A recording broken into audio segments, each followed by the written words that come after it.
여러분 혹시 333 생존 법칙이라고 들어보셨습니까? 우리 인간이 살아가는데 필요한 요소들이 다양한 것들이 있는데 그 중에 가장 기본적인 3대 요소를 뽑으라고 한다면 공기가 있고 그다음 물, 음식 이렇게 세 가지 요소가 가장 기본적으로 필요하다고 합니다.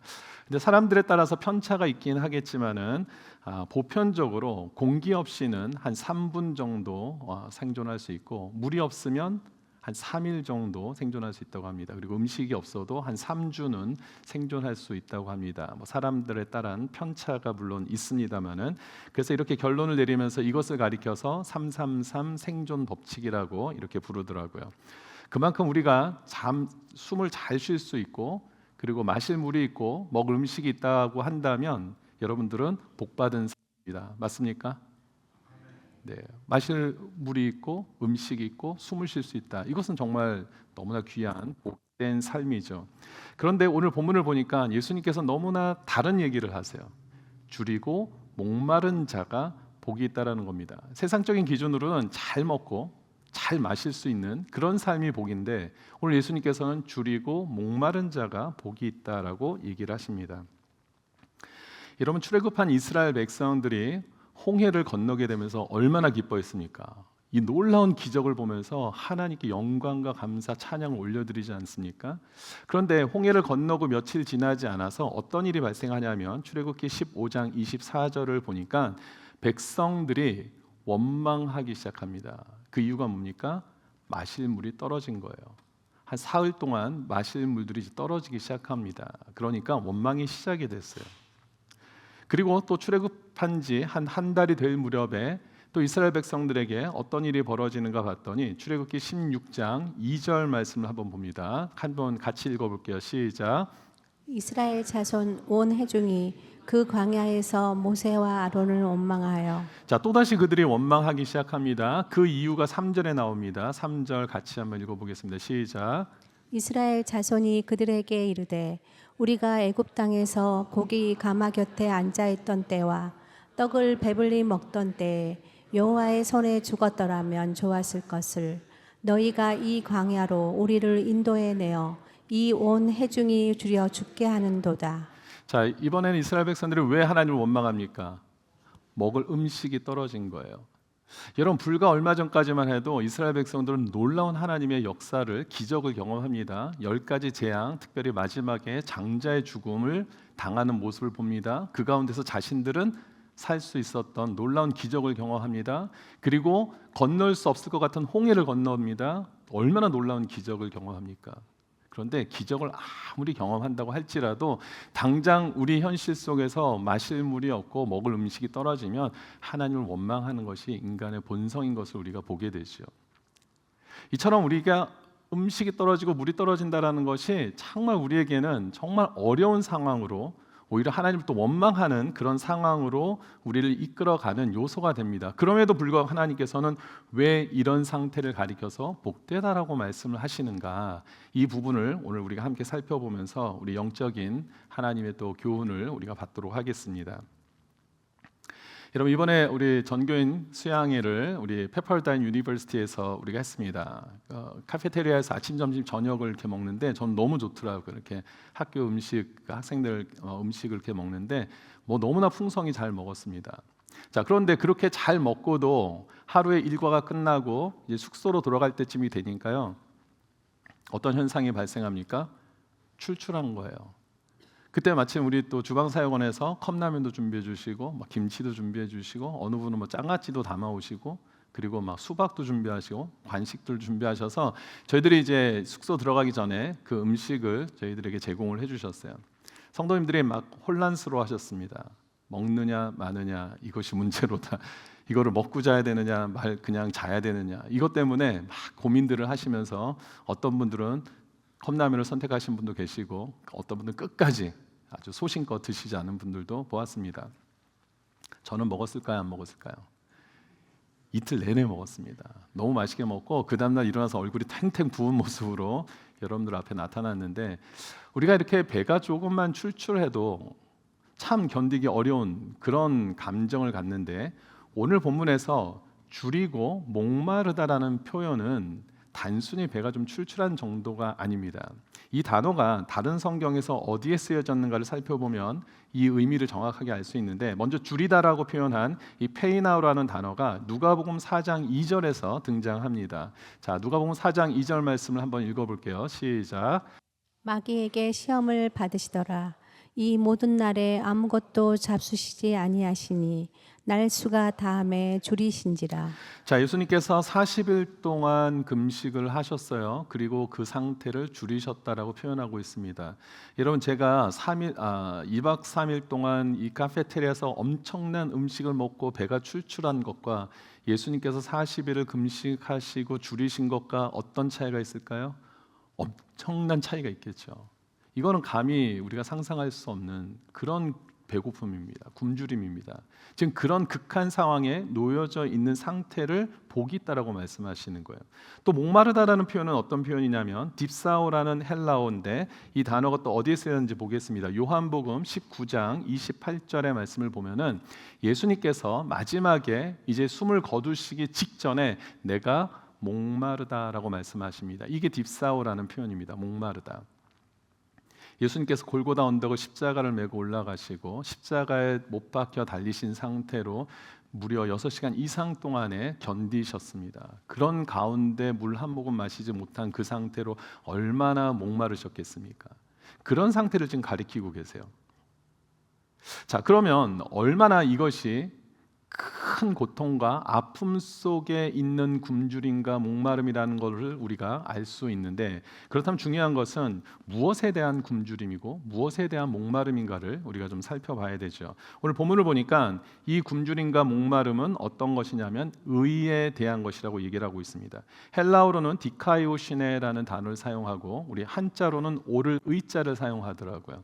이거를 의미를 살펴보면은 기본적으로 그겁니다. 인간으로서 지켜야 할 바른 도리, 또 정의, 공정성, 이런 것들을 이야기를 합니다. 쉽게 말하면 법을 지키는 거예요. 법을 지키는, 이게 법적 용어로 주로 사용이 되었다고 합니다. 그러니까 법을 잘 지키는 그 의에 대한 굶주림과 목마른 자가 복이 있다라고 말씀을 하고 계세요.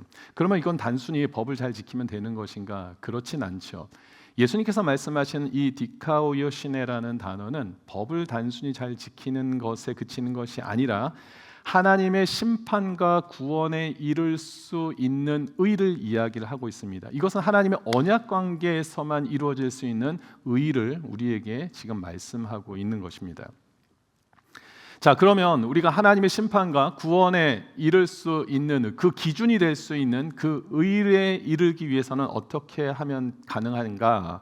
여기서 사도 바울이 우리에게 굉장한 놀라운 비법을 하나 알려줍니다. 비결을 하나 알려주는데, 로마서 2장 13절 말씀입니다. 자, 같이 한번 읽어보겠습니다. 어떤 자가 의롭게 칭함을 받을 수 있는가? 같이 읽습니다. 시작. 하나님 앞에서는 율법을 듣는 자가 의인이 아니요 오직 율법을 행하는 자라야 의롭다 하심을 얻으리니. 자, 사도 바울이 지금 의에 이르는 길을 한 가지 우리에게 알려주는데, 율법을 잘 지키고 행하는 자가 되어야 된다라고 말씀하고 있습니다. 우리 살아가면서 이런 얘기 종종 하지 않아요? 야, 저 사람은 법 없이도 살 수 있는 사람이야. 너무 착한 사람이야. 저런 사람이 천국 가야지. 저런 사람들이 복 받아야지. 이런 얘기를 많이 하죠. 세상적인 관점에서 심정적으로는 우리가 다 아마 동의할 거예요. 너무나 착한 사람인데 저런 사람이 진짜 천국 가면 좋겠다라는 마음을 우린 심정적으로는 이해합니다. 그럼 과연 이것이 신앙적으로 하나님께서 원하시는 그림 안에서 과연 이것이 가능한 것인가? 자, 사도 바울이 분명히 율법을 행하는 자가 의롭다 하심을 얻을 수 있다라고 말씀을 하셨는데 3장 20절에 가면은 이것을 이야기를 합니다. 3장 20절을 보니까 그러므로 율법의 행위로 그의 앞에 의롭다 하심을 얻을 육체가 없다라는 거예요. 율법으로는 죄를 깨달을 뿐이라는 겁니다. 그럼 이 얘기를 하신 이유가 뭡니까? 율법이 있고 율법을 잘 지키면 의롭다 칭함을 받을 수 있지만 실질적으로는 그럴 수가 없다. 그럴 수 있는 사람이 하나도 없다라는 겁니다. 전도서 7장 20절에 보니까 선을 행하고 전혀 죄를 범하지 아니하는 의인은 어디에 없습니까? 남과 주에 없습니까? 세상에 없는 거예요. 세상에 그럴 사람이 없다라는 겁니다. 로마서 3장 10절에도 기록된 바 의인은 없나니 하나도 없다라는 겁니다. 실질적으로 창세기 18장에 보면은 하나님께서 아브라함에게 이런 말씀을 하세요. 내가 이제 소돔과 고모라 땅을 멸망시킬 것이다. 이때 아브라함이 하나님께 제안을 하나 드립니다. 하나님, 제가 혹시 이 땅 가운데 의인 50명을 찾으면 하나님 이 성을 멸하지 아니하실 수 있겠습니까? 하나님께 그런 간곡한 부탁과 제안을 드립니다. 그래, 이 땅 가운데 의인 50명을 찾아. 그러면 내가 이 성을 멸하지 않을게. 아브라함이 열심히 찾아다녔어요. 근데 어떻게 됩니까? 50명을 찾아 길이 없는 거예요. 그래서 하나님께 다시 여쭤봅니다. 하나님, 혹시 5명을 감한 45명을 찾으면 그래도 성을 멸하지 않으시겠습니까? 그래, 45명만 좀 찾아봐. 그리고 또 열심히 보는데 쉽지가 않은 거예요. 그래서 어떻게 합니까? 40명, 30명, 20명, 하나님 10명만 찾아도 이 성을 멸하지 않으실 수 있으시겠습니까? 그래, 10명이라도 찾아봐. 어떻게 됩니까? 10명을 찾지 못하는 거예요. 결국은 소돔과 고모라 땅은 의인 10명을 찾지 못해서 결국 멸망을 당하게 되는 것이죠. 결국 이 땅 가운데 하나님께서 인정하실 수 있을 만한 의를 인간들이 스스로 노력해서 만들고 찾아낼 수 있는 그런 사람은 없다라는. 자, 그럼 중요한 질문을 드려야죠. 우리가 아무리 힘쓰고 노력해도 얻을 수 없는 의, 구원받을 수 없는 의라면 우리가 의에 줄이고 목마른 상태가 어찌해서 복이 되는 겁니까? 우리가 아무리 노력해도 최소한 우리가 좀 뭔가 숨 쉴 수 있는 구멍은 주셔야 되잖아요. 너 열심히 노력하면 의롭게 될 수 있어서 구원받을 수 있어. 뭔가 기회를 주셔야 되는데 우리의 노력과 힘으로는 어느 누구도 의롭다라고 하신다면 우리는 어떻게 해야 됩니까? 자, 이제 잘 봐야 됩니다. 이것이 왜 복이 되는지를 지금도 설명드리겠습니다. 자, 여러분, 우리가 어떤 것에 일반적으로 굶주리거나 목마르게 되면 그 부족한 부분들을 채우기 위한 갈망, 열망이 생깁니다. 그런 갈망과 열망도 생기지 않을 정도라면 우리가 많이 병들어 있다는 뜻이고요. 하지만 웬만한 우리가 건강한 상태라면요, 우리의 부족함을 채우기 위한 열망과 갈망이 일어납니다. 여러분, 예를 들어서 사랑에 굶주린 사람은 이 사랑을 얻기 위해서 얼마나 사랑을 찾아 헤매는지 모릅니다. 이런 돈에 대한 그런 부족함을 느끼는 사람들은 어떻게 해서든지 돈을 벌기 위해서 무던히 돈을 쫓아서 막 쫓아다니는 것을 보게 됩니다. 부족함을 느끼게 되면 그 부족함을 채우기 위한 열망과 갈망이 함께 따라가게 되어 있습니다. 얼마 전에 우리 2026년 월드컵이 끝났습니다만은 여러분, 2002년 한일 월드컵에서 한국이 어떻게 됐습니까? 16강을 올라갔습니까? 올라갔었죠. 한국의 목표가 16강 진출이었는데 1차 목표가 16강 진출이었는데 그 목표를 이루었어요. 그랬는데 이때 히딩크 감독이 뭐라고 얘기합니까? I'm still hungry. 난 여전히 배가 고프다. 그런 얘기를 합니다. 그리고 더 열심히 준비를 해서 결국 어떻게 됐습니까? 4강까지 올라가는 거예요. 내가 무엇인가에 대한 굶주림이 있다라는 얘기는요, 그것에 대한 간절한 열망과 소망이 생기게 되어 있습니다. 그렇기 때문에 의에 줄이고 목마른 자, 내가 하나님 나라에 이룰 수 없는 죄인이라는 것을 깨닫고 하나님 앞에 내가 감히 설 수 없는 자라는 것을 깨닫게 되는 순간 우리는 어떻게 되냐면 하나님 의에 대한 열망과 거기에 대한 갈증을 갖게 됩니다. 어떻게 해서든지 내가 그걸 얻고자 하는 마음들이 생기게 된다는 겁니다. 이것은 너무나 단순하고도 명확한 진리입니다. 여러분, 혹시 이 노래 아세요? 손이 가요, 손이 가. 어디에 손이 갑니까? 새우깡에 손이 가요. 왜요? 새우깡 먹고 싶으니까. 이건 너무나 단순한 진리입니다. 저는 농심에서 협찬을 받지 않았습니다. 우리가 부족한 것, 내가 막 채우고자 하는 마음들이 생기기 시작하면 끊임없이 그거에 대해 관심을 갖게 되고 그 대상을 향하여서 우리의 모든 인생을 걸려고 하는 그런 마음들이 생기게 됩니다. 그렇기 때문에 우리가 의에 줄이고 목마름을 깨닫게 되는 순간 우린 당연히 하나님의 의를 향하여 우리의 모든 에너지들을 집중할 수밖에 없는 것입니다.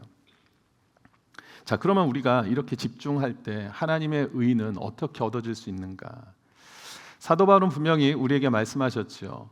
우리가 율법을 듣고 행하는 자가 의롭다 하심 얻을 수 있다라고 얘기를 하신 후에 그런데 율법을 지켜서 의로울 수 있는 사람이 아무도 없다라고까지 얘기를 하셨어요. 그런데 그 뒤에 뭐라고 말씀하시냐면 로마서 3장 21절과 22절 말씀을 우리 큰 소리로 연이어서 두 절 말씀을 우리 한번 또박또박 한번 읽어보겠습니다. 시작. 이제는 율법 외에 하나님의 한 의가 나타났으니 율법과 선지자들에게 증거를 받은 것이라. 아멘. 22절. 곧 예수 그리스도를 믿음으로 말미암아 모든 믿는 자에게 미치는 하나님의 은이 차별이 없느니라. 아멘. 여러분 아멘이십니까? 우리의 노력으로는 도무지 하나님 앞에 갈 수 있는 의가 생기지 않는데 하나님께서 우리에게 선물로 하나님의 은혜로 우리에게 주신 의가 있다라는 겁니다. 그 의는 어떻게 얻을 수 있느냐? 예수 그리스도를 믿을 때 그 의가 차별 없이 저와 여러분들에게 주어지는 줄 믿습니다. 24절로 가면 그리스도 예수 안에 있는 속량으로 말미암아 하나님의 은혜로 값없이 의롭다 하심을 얻은 자 되었더라고 말씀하고 있습니다. 이것을 위해서 예수 그리스도께서 이 땅에 오셨고 그리고 그 예수 그리스도를 믿는 저와 여러분들이 이러한 의를 받을 수 있다라고 말씀하는 겁니다. 그렇기 때문에 우리가 의에 줄이고 목마른 자라는 것을 깨닫게 되면 우리는 어떻게 되겠습니까? 당연히 예수 그리스도를 향한 삶을 살 수밖에 없는 겁니다.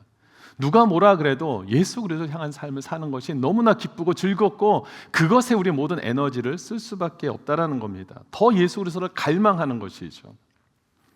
시편 기자가 이런 고백을 합니다. 우리에게 너무나 잘 알려진 시편 42편 1절 말씀을 보니까 하나님이여 사슴이 시냇물을 찾기에 갈급함 같이 내 영혼이 주를 찾기에 갈급하나이다. 여러분들이 사슴이 시냇물을 찾기에 갈급함과 같이 내 영혼이 주를 찾기에 갈급한 영혼이 될 수 있게 되기를 주님의 이름으로 축원드립니다. 예전에 어렸을 때 보고 자랐던 동물의 왕국이라는 프로그램이 있습니다. 여러분 혹시 기억하세요? 추억의 다큐멘터리인데 동물의 왕국을 보니까 정말 사슴이요 막 물을 마시려고 그런 늪지에 있는 그 물을 마시려고 막 가는 거예요. 근데 화면을 딱 옆을 비춰주는 걸 보면은 거기에는 누가 있을까요? 뭐 틀려도 괜찮습니다. 뭐가 있겠죠? 하나님이 계시겠죠. 하나님 계시고 악어가 있는 거야. 악어가 그 늪 안에 사슴을 잡아먹으려고. 그리고 뒤에는 막 보니까 또 화면을 쫙 이쪽으로 옮기니까 막 하이에나가 보이고 막 사자들이 막 잡으려고 이러고 있어요. 사슴도 본능적으로 자신을 해하려는 짐승들이 있다라는 것을 알 겁니다. 그럼에도 불구하고 뭐가 더 급하니까 목마름을 해소하기 위한, 해결시키기 위한 그것이 더 간절하니까요. 목숨을 걸고 그렇게 이 물을 찾아서 가는 것을 보게 됩니다. 여러분 우리가 하나님에 대한 의가 필요하다는 것, 내가 그것에 대한 목마름이 있다는 걸 깨닫게 되면 우리는 하나님, 예수 그리스도를 향할 수밖에 없습니다.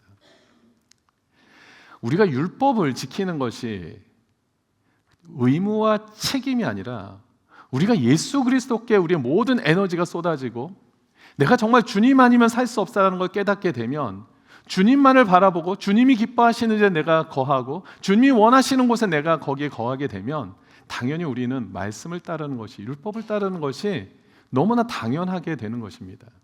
의무적으로 지키는 것이 아니라 내가 예수님을 막 너무나 기뻐서 따라다니다 보니까 어느덧 나는 율법을 잘 지키고 있는 자가 되어버리는 거예요.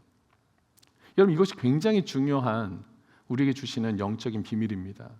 우리는 율법을 막 지키기 위해서 애쓰는 자들이 아니라 의에 줄이고 목마른 자기 때문에 어떻게 하면 내가 하나님 앞에 더 가까이 갈 수 있는가를 늘 고민하며 살다 보니까 예수님이 기뻐하는 곳에 내가 함께 있고 예수님이 거하시길 원하시는 곳에 내가 거하다 보니까 저절로 우리는 하나님의 말씀에 순종하는 삶을, 율법을 지키는 삶을 살게 된다라는 것입니다.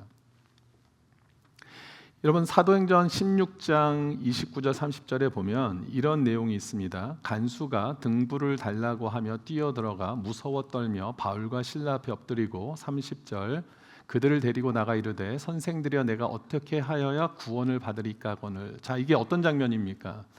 바울과 실라가 전도 중에 옥에 갇히게 됩니다. 근데 그들을 지키던 간수가 엄청난 하나님의 놀라운 기적을 경험하게 되잖아요. 막 지진이 일어나고 그 바울에 차여 있었던 모든 그런 쇠사줄들이 풀어지고 옥문들이 열리는 놀라운 일을 경험한 거예요.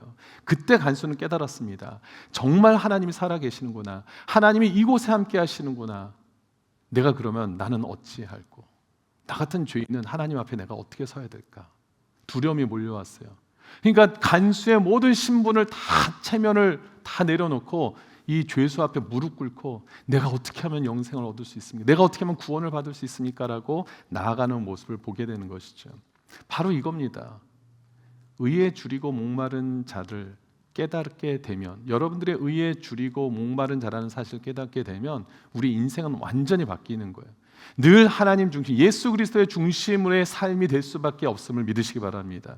그런데 여전히 여러분들의 관심이 어디 있습니까? 예수 그리스도께 있습니까? 아니면 뭔가 돈이나 명예나 인기나 인정이나 이런 것에 있다면은 아직 여러분들이 예수 그리스도의 그 의에 배고프고 굶주린 자가, 목마른 자가 아니란 뜻이겠죠. 정말 예수 그리스도에 굶주리고 그 목마른 자들은 언제나 내 삶의 중심이 예수 그리스도께 맞춰질 수밖에 없습니다. 내 삶의 이 모습을 주님이 기뻐하실까? 예수님께서 나를 진짜 기뻐하실까? 나의 모든 삶이 어떤 사람을 의식하는 것이 아니라, 누가 날 인정해 줄까가 아니라 정말 예수님께서 나의 이 모습을 기뻐하실까를 보게 된다는 것입니다. 그것이 바로 의에 줄이고 목마른 자의 삶에서 나타나는 모습이죠.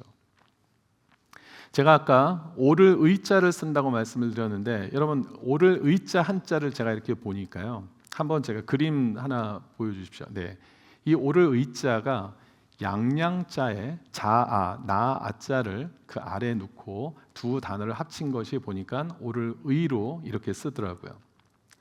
제가 이걸 보면서 참 누가 이거를 의자를 썼는지 모르겠지만 참 잘 썼다. 왜 그럴까요? 양이 우리 나 자아보다 양이 위에 있는 거예요. 하나님의 어린 양 되신 예수 그리스도를 내 삶의 머리에 놓고 그분의 뜻에 따라서 내가 움직이는 삶이 바로 의로운 삶인 줄 믿습니다. 물론 진짜 한자를 그런 의미로 썼는지는 모릅니다. 근데 제가 그 의자를 보면서 와, 이거 정말 은혜다.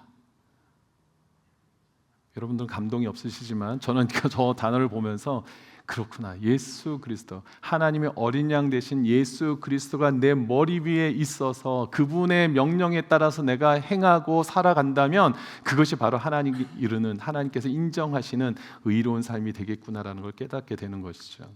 저와 여러분들이 바로 예수 그리스도가 여러분들의 중심이 될 수 있게 되기를 주님의 이름으로 축원드립니다. 자, 그러면 이렇게 우리가 예수님께 목마르고 예수님을 향하여서 우리의 삶을 드리게 되면 이때 누리게 되는 복이 무엇입니까? 저희가 배부를 것이요, 하나님께서 채워주신다라는 거예요. 시편 107편의 9절에도 이런 표현이 있습니다. 그가 사모하는 영혼에게 만족을 주시며 줄인 영혼에게 좋은 것으로 채워주심이로다. 겨우 허기나 때우는 정도가 아니라 하나님이 우리를 풍성하게 채워주시는 줄 믿습니다. 차고 넘치도록 채운다는 의미를 가지고 있습니다. 거기다 이것이 미래형으로 쓰여졌어요. 그 얘기는 뭐냐면 그냥 한 번으로 끝나는 것이 아니라 우리 평생토록 주님 앞에 서는 그날까지 우리에게 계속해서 하나님의 은혜를 채워주고 더딥혀 주신다라고 말씀하시는 겁니다. 여러분, 세상의 배고픔은, 세상에 또 채워짐은 그걸로 끝납니다. 계속해서 우리가 막 더 배고파 하잖아요. 여러분, 어떤 사람들은 돈을 벌었어요. 그걸로 만족하던가요? 어떤 사람이 아니라 여러분들을 한번 대상으로 생각해 보십시오. 여러분들이 어떠한 목적을 달성하시면 그걸로 만족이 되시던가요? 아니잖아요. 계속해서 더 채우려고 하잖아요. 더 벌고 싶고, 더 인정받고 싶고, 더 출세하고 싶고, 더 인기 있고 싶고. 이것이 보통 세상의 그런 배고픔과 채움의 그런 이치 아닙니까? 근데 성경은 우리에게 말씀하세요. 주님 한 분만으로 우리가 만족할 수 있다는 겁니다. 여호와는 나의 목자시니 내게 부족함이 없으리로다. 아멘. 우리가 자꾸만 세상의 배고픔을 우리의 힘으로 무엇인가를 찾아내려 하다 보니까 그것이 채워지지 않을 때 어떤 현상이 벌어지냐면 우리가 자꾸만 곁길로 간다라는 겁니다. 그래서 생겨난 것이 뭐냐면 중독이죠. 중독. 알코올 중독자가 생기고, 그리고 무슨 중독? 음란물 중독. 자꾸만 우리가 하나님으로부터 체험받지 못하고 세상 안에서 뭔가를 채우려고 하는 순간 우린 자꾸만 곁길로 빠질 수밖에 없다는 겁니다. 사람을 의지하게 되고. 그런데 오늘 주신 말씀처럼 우리가 의에 줄이고 목마른 자가 되면 정말 내가 하나님 앞에 온전히 설 수 없는 죄인이구나, 나는 정말 죽을 수밖에 없는 그런 죄인이구나라는 것을 절실히 깨닫게 되면 우리가 하나님 예수 그리스도 앞에 나아갈 수밖에 없고, 그렇게 될 때 하나님은 하나님께서 부어주시는 놀라운 은혜, 채우심의 은혜가 우리 모두에게 있게 되는 줄 믿습니다. 이제 말씀을 정리합니다. 우리가 의에 줄이고 목마른 자가 될 때 이것은 우리가 구원받을 수 없는 그런 죄인이라는 것을 깨닫게 되는 것이라고 말씀을 드렸죠. 결코 우리의 인간의 의로는 해결받을 수 없는 의라는 점입니다.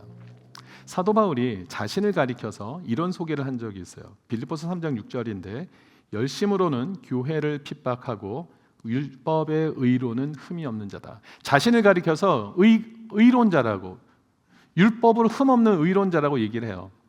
정말 사도 바울은 율법을 지키는 일에 너무 최선을 다했던 것 같습니다. 그런데 뭐라고 얘기를 하냐면 열심으로는 교회를 핍박했다. 내가 의로운 자인데, 율법을 잘 지키는 의로운 자이긴 한데 내 삶을 돌이켜 보니까 오히려 그 의가 어떻게 됐습니까? 교회를 핍박한 거예요. 교회를 무너뜨리기 시작한 겁니다. 교회 질서를 훼손하는 일에 앞장선 의가 됐다는 겁니다. 지금까지 사도 바울은 그것을 자신의 의로, 자랑으로 여기고 살아왔다는 것을 깨닫게 되는 것이죠. 여러분, 우리의 의가 그럴 수 있습니다. 여러분들의 의가, 율법을 잘 지킨 의가, 내가 착하다고 생각하는 그런 의가 오히려 하나님의 의를 가로막는 그런 모습이 될 수 있다는 겁니다. 그래서 로마서 10장 3절에 보니까 하나님의 의를 모르고 자기 의를 세우려고 힘써 하나님의 의에 복종하지 아니하였느니라. 저와 여러분들이 그런 자가 될 수 있습니다. 내 의를 더 높이 평가해서 오히려 하나님의 의를 거들떠보지 않는 그런 삶을 살 수 있다는 겁니다. 결론은 성도의 의는 어떻게 하면 좀 더 착한 삶을 살 수 있을까? 사람들한테 어떻게 하면 너 이렇게 참 착하게 살았니? 너 어떻게 이렇게 법을 잘 지키면 살았니? 이런 얘기를 들으려고 하는 그 의가 아니라 주님 앞에는 항상 보소서 주님, 내 마음은 선한 것 하나 없습니다. 이런 마음을 가지고 주님 앞에 나아가서 주님으로부터 체험을 받으려고 하는 그런 삶을 살아가는 자가 바로 의에 줄이고 목마른 자의 삶인 줄 믿습니다. 이것을 우리가 인정하고 나아갈 때 하나님께서 우리에게 놀라운 은혜와 축복으로 우리를 채워주실 줄 믿습니다. 마지막으로 유진 피터슨의 그 메시지 성경을 보면 오늘 본문을 이렇게 해석했습니다. 메시지 성경을 한번 보여주시면 마태복음 5장 6절. 어떤 분들에겐 조금 보수적인 신앙을 가지신 분들에겐 표현이 너무 좀 불경스럽다 할지 모르겠는데, 하나님께 입맛이 당기는 너희는 복이 있다. 그분은 너희 평생에 맛볼 최고의 음식이요 음료다라고 되어 있습니다. 하나님의 의에 대한 입맛이 막 당긴다라는 거예요. 우리가 보통 그러잖아요. 오늘 집사님 오늘 뭐 먹을래요? 나 오늘 냉면이 좀 땡기는데, 나 오늘 좀 떡볶이가 땡기는데, 뭐 이런 표현 하시죠. 우리가 하나님의 의